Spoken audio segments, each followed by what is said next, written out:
Hello guys, welcome back to Photographics Academy. Whoa, this one is going to be mind-blowing. Let me show you what the background we are working with. Turn and look at it. Okay, so we're going to be working on this particular amazing background, placing this subject right here. And trust me, it's going to look so stunning, so beautiful, and so realistic. I'm not entirely sure the approach we're going to be using in this particular one, because we'll have a lot to protect and a lot to make look real, right? Because we're working with something slightly different from what we have always worked with before. But I'm very sure at the end of this particular video, you are going to love the results. So without wasting much of your time, let's quickly get started. The first thing I'm going to do, of course, you guessed right, is to prop.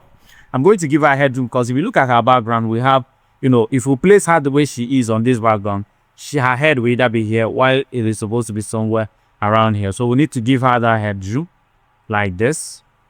It's better for us to scale the background in than scaling her out. Then if we do this a little to give her some foreground, make sure our content aware is turned on, then press enter. So it's going to fill up all that space that we just created by cropping extra places. Good. So once that is done, we'll just use our rectangular marquee tool and just make a selection like this, or rather, just need to select, to place this here. Okay, so we just need to select this area. Let me just do the selection manually like this. Come this way. So you notice I'm not being careful, except for the fact I'll make sure I don't select her hand both. Then come this way and place it. So I want to fill up this whole side. So to do that, we just fill it and wait for it. Good. That gets it done. It's a bit aesthetic. We actually don't need this, so we can actually just use our remove tool. But someone will be like, are you going to now stretch that? No, we don't need it. So what we just did is that we are able to now blend in our main background and the floor. Although they were blended quite alright, but you understand why we are doing what we're doing. Now that we'll have the background cleared, we need to make a selection of our objects. But this selection we're making is not going to contain the reflection, so we don't need to add the reflection. We just need to select this area. Although this must not actually be very perfect, because this whole floor, I think I intend to retain a lot of it, right? I think I intend to retain a lot of it.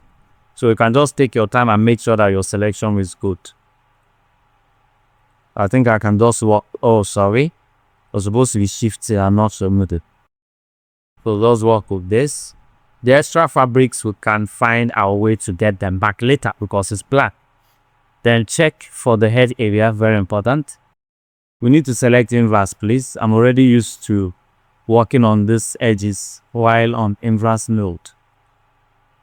So when you are on inverse mode, alternate minuses, then alternate adds rather, then shift minuses, just like that.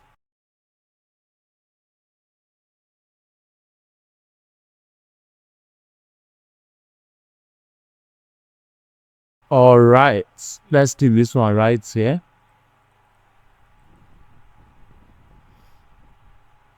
Then we'll just zoom it out. All right, this is going to work.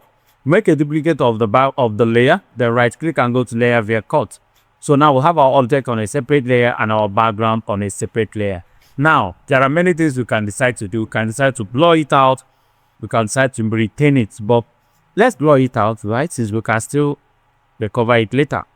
So we'll just blur it out. Of course, we've not lost what we'll have here. If I do before and after, you see it's still there. But we'll just clean the background up. And I can even put a solid color adjustment layer here.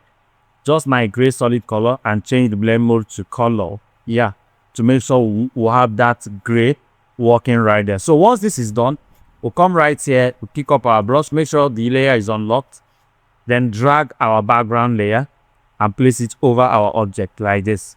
So it's better to scale it in, like I said. So when you scale in, you're able to get her where she's supposed to be in real time. So I think this is the perfect position for her to be in this particular field right now. But we'll have few things we need to work on, right? Yeah, right here. So I think this converging of the rocks can actually meet her dress. Can actually meet her dress when her dress converged as well. Beautiful. All right, press enter. Now, if you look at the background we actually have that ripple effect, which means if we restore what we have in our own originally, it's going to look beautiful.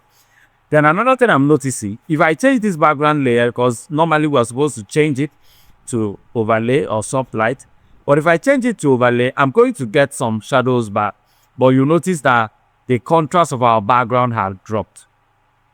Right, the contrast of our background have dropped. With what we just did, if we come over here and do before and after, we can get those shadows and reflections back. So what do we do? Very simple. I'm going to make a duplicate, right? This particular one, I'm going to leave it as normal, turn it off, then come down here, leave this one as overlay, use my mask and my brush tool and restore the flow. Very important, like this. So I like the flow restored because of the reflections and the ripple effect and everything that we have going on here. I could curious. But now, because initially we said that we've lost the contrast, if we come here and turn this back on, it's gone. So what do we do? Very simple. Create another mask and now unveil what you just brought in the one below, leaving the up just the way it is. And this is how you do the blending.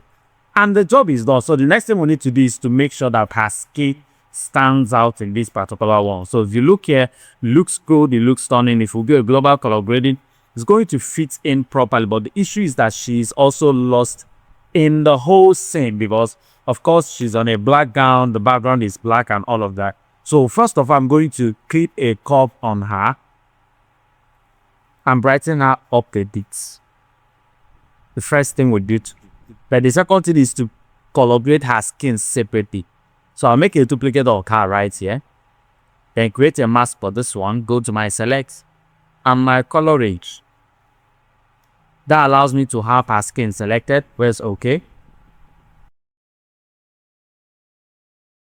So that allows me to have her skin selected properly. Now I can come over here and do a solid color.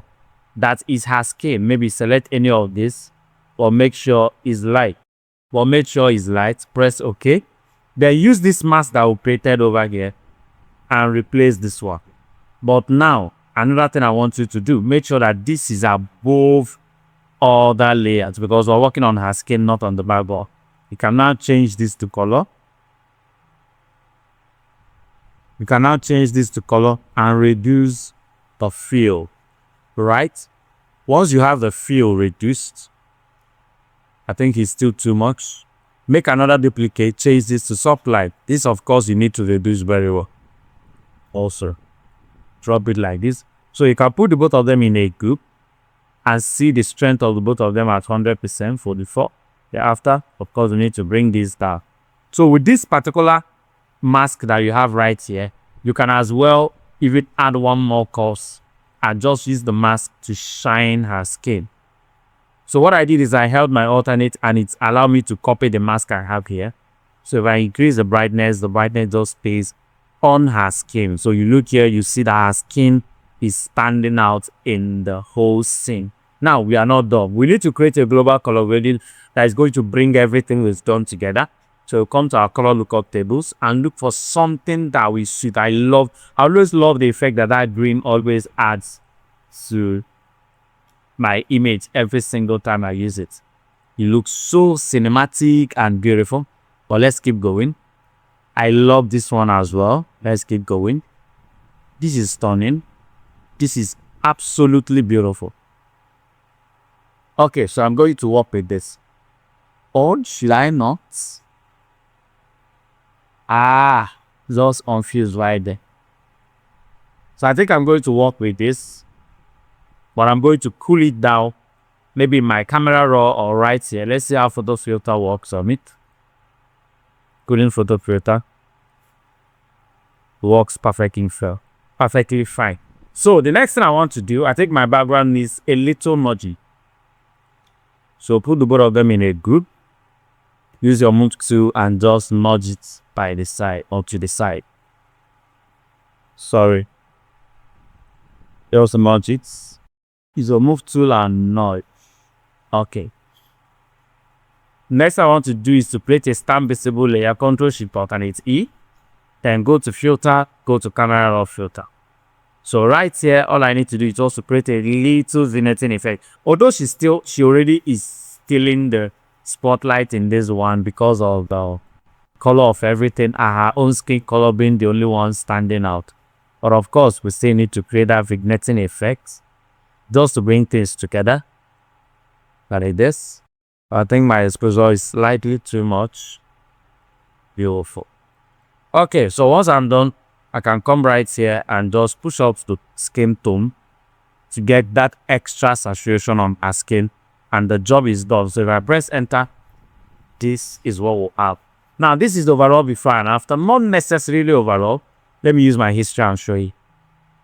So this is the before. When we started, I think I quizzed that here.